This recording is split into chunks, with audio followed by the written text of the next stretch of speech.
चंद्रपूरच्या राजुरा मतदारसंघात मतदार वाढल्याचा आरोप राहुल गांधींनी केला। त्यानंतर आता राजुरातही राजकारण तापलंय। मतचोरीमुळे भाजपचा उमेदवार विजयी झाल्याचा आरोप काँग्रेसचे माजी आमदार सुभाष धोटेंनी केला।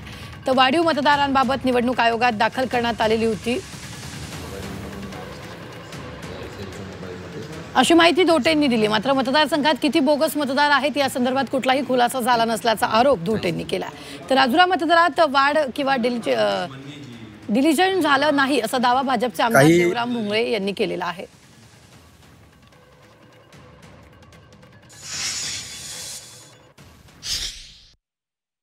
राजुरा विधानसभा मध्ये जो बीजेपीचा उमेदवार 3000 मतदान जिंकलेला आहे तो मतचोरीच्याच भरोश्यावर जिंकला असा माझा ठाम आरोप आहे। कमी मतदान जास्त मताचा फरकच नाही आहे। तुम्ही जर विचार केला 10,000 मतं जे एका मतदारसंघात म्हटले तर 10,000 मध्ये जवळ 20,000 मताचा फरक पडतो।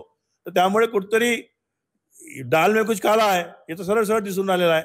आणि निवडणूक आयोग इतका मक्खपणे बसलेला आहे की तो जिल्हाधिकाऱ्याला सुद्धा आयपी ॲड्रेस देऊन राहिला नाही। याचा अर्थ कुठतरी त्याच्यामध्ये त्यांना आम्हाला दाट शंका आहे।